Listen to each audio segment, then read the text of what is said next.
It's time for your daily dose of all things Chicago sports. This is the Daily Score. Now, here's your host, Mark Grote.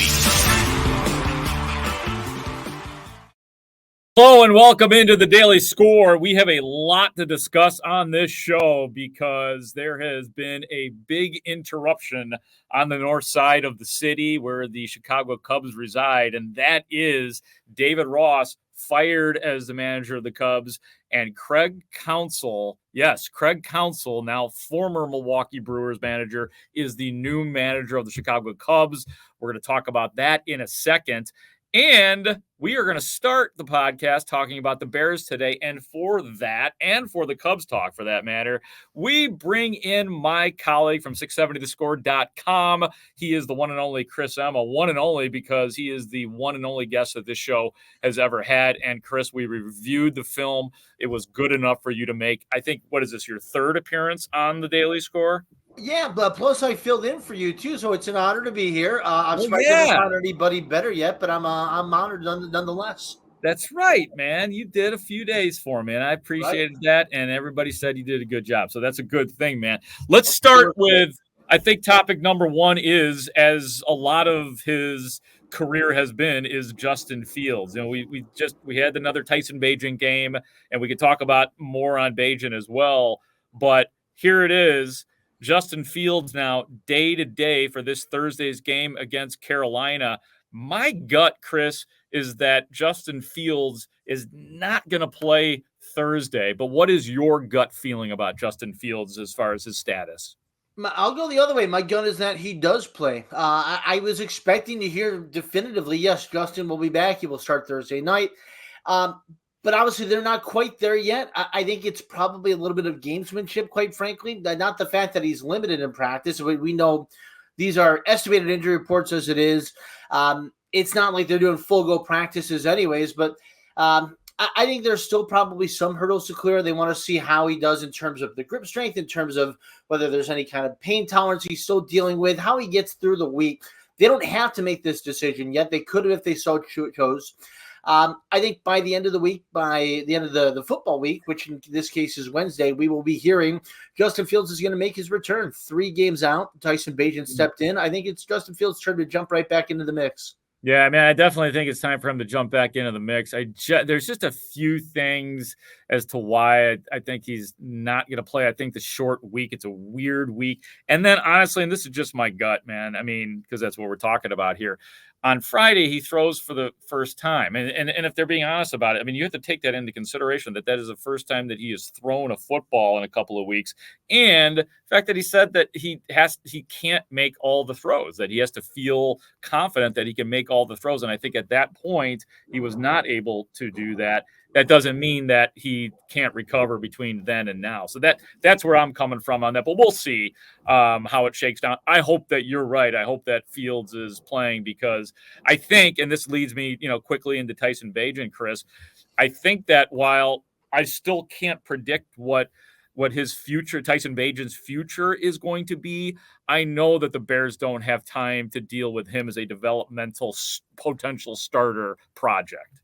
Yeah, look, he's a terrific story. It's been wonderful to tell, and it's been a good diversion from a team that's frankly just struggled throughout the season once again. But look, I think you kind of understand what he is and what he isn't. I don't think there's a lot of mystery in terms of Tyson Bagent. Like, he's a good backup. He's somebody I think who has a career in this league as a backup. And, he could be in this league for 5-10 years even as that guy who steps in. Puts in a lot of work to understand the system. You've seen the confidence. You understand. He knows where his progressions are. He handles himself really well in that role. But he's just limited in terms of the arm talent and the ability to elevate a team. And we kind of saw that exposed in that loss down in the Superdome. He could sustain drives to some point, then there'd be a mistake and a misfire. It's just the kind of throws you don't get away with unless you have that kind of arm talent.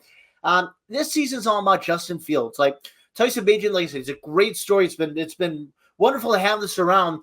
But, like, the Bears need to know if Justin Fields is the guy or not. That's the most important part of this season, regardless of record for the Bears. Right now, you're looking at 8 games. If he's able to come back on Thursday, left for Justin Fields to make that kind of definitive impression and for Ryan Poles to really decide, am I going forward with Justin Fields or am I looking to make that move? it's important to get him back out there. There was never a quarterback controversy. The Bears have made that clear. I think everybody around the team kind of understands that as well. If it's Thursday or whether it's that following week, that Sunday game in Detroit, it doesn't feel time to get back in the mix. Yeah, I agree with just about everything you said. I mean, really, if you want to even simplify it, the Bears don't have time to mess around right now with a project like Tyson Bagent. They just don't. They don't have the luxury of it, of rolling the dice. If this was a different scenario, maybe you would say, yeah, give him a couple rolls to see what we got in Tyson Bagent. But you just can't do that when you're still trying to figure out what you got with the guy who does have real traits, and that's Justin Fields. And I don't know if Justin Fields is going to make it long term with the Bears. I tend to doubt it, but there's still a few things that I want to see in these remaining games, and that's why. And I can't get over. I still am not over the back-to-back weeks, the Denver game and the one that they won against Washington. So I want to see if there's anything left to that before I say, one way or the other on Justin Fields. But you know the way I'm leaning. Let's do one more Bears thing, Emma, before we talk about what's gone down with the Chicago Cubs, and something that you and I were both interested in, is something I think that you wrote about, and that's Darnell Mooney. We asked him today about, his future with the Bears, because he's sort of the forgotten man in all the extension talk and the extensions that have been given. Darnell Mooney is out of contract after this year as well. But one of the things about Mooney is that he has been so calm about it.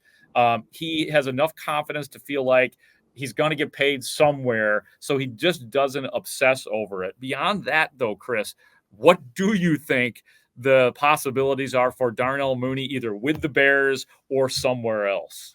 From my seat in Hallis Hall, I was geared up and ready for that last question. And then Grote, my teammate, my guy, steps in and he jumped in on that last question on me. And it happened to be the exact same question I was going to ask. You totally would have asked it better. I know. No, you did a great job, buddy. But look, it's an interesting dynamic, because the three key guys of that 2020 draft class, it's the 2 second-rounders in Cole Kmet and Jalen Johnson, and then Mooney, who's really exceeded expectations throughout his career as a fifth-round pick.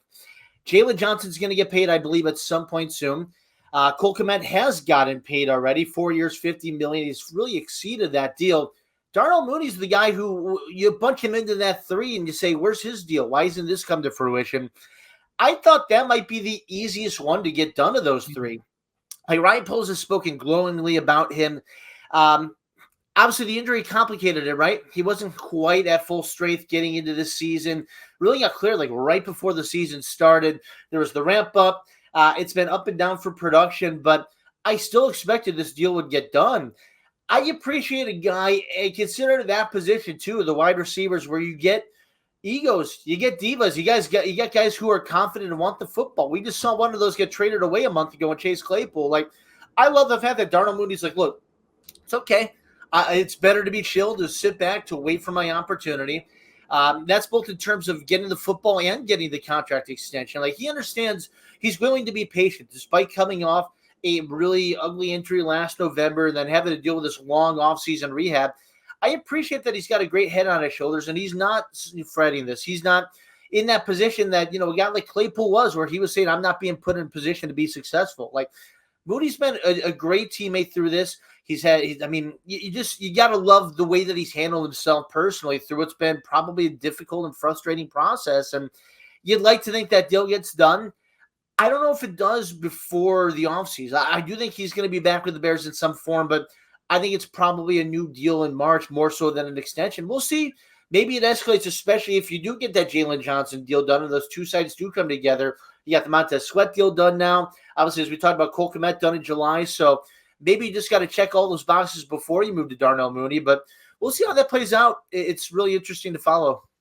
Yeah, and for the record, for whatever it's worth, and I know that people watching and listening right now have heard this before, for any of the respective teams that they are fans of. But Mooney did say he wanted to be here. He loves Chicago. He spoke glowingly of the facility. So it does appear that he wants to be here, but the guy has to be respected, and he's not as much humility as he has. He's also a very confident man. He probably has a good idea of what he thinks he's worth. We're going to shift now to the Cubs, because There was a blockbuster managerial move made today by the Cubs. 2 blockbuster moves, actually.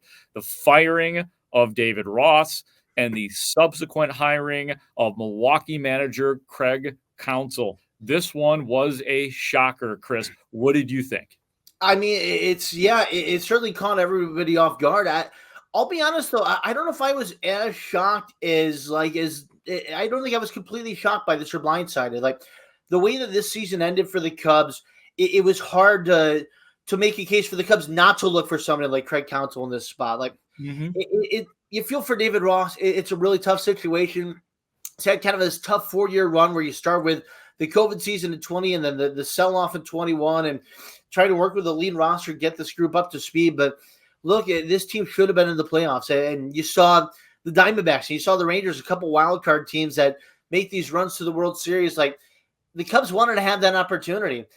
There is blame for the manager. And it's a move that shows the Cubs' intentions on being that full swing contender next year, really being serious about making that jump. The fact that coming up short this year is unacceptable for them. And they made this statement now. It's loud and clear.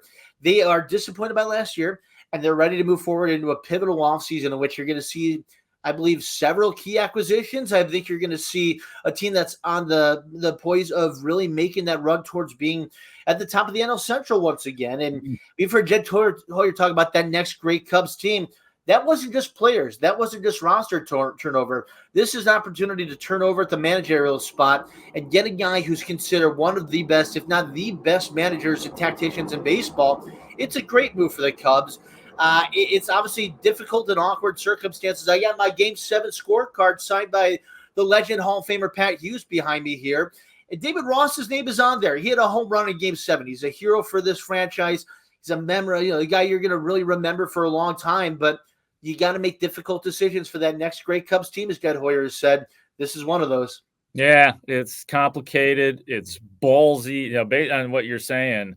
So ballsy of them to do it because they could have allowed for personal feelings to supersede going after the best guy, and they didn't do that. And we know that this was done once before when Jed was the number 2 and they brought in Joe Madden and fired Rick Renteria. So they have done this before and it has worked before. And so hopefully that portends the start of something big. Now you brought up the fact that this could mean that, you're not paying this guy $8 million a year to not bring in the big horses. And their Counsell had to have had some sort of like, look, I'm not going to leave Milwaukee if you guys aren't going to spend too. So the Cubs are going to spend. The whole build up to this question for you, Emma, is, are the Cubs in play for Shohei Ohtani now? Yeah.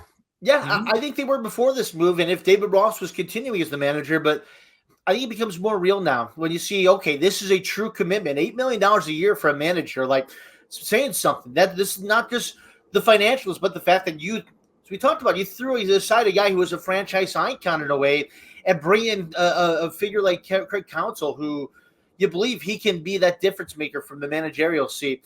I think it becomes more real. Now, obviously, there's a lot that goes into this decision. It's not just a financial thing for the Cubs and Ohtani. Like, you got to lure this guy in with a lot of different factors. Cody Bellinger's in play. I do believe they're going to make an aggressive run at a trade for Pete Alonso, some starting and relief stability, add to that group as well, and really fortify what's a good young pitching staff. So a lot of ways this team can get better now. But the Juan Soto trade is also the possibility, right? We had our colleague Bruce Levine say the Cubs are going to be involved in bidding for Juan Soto. Like, I think there's a major splash that comes this offseason, whether that is Ohtani, Soto. However it plays out, the Cubs had made their mark and said, we're going to make this big run.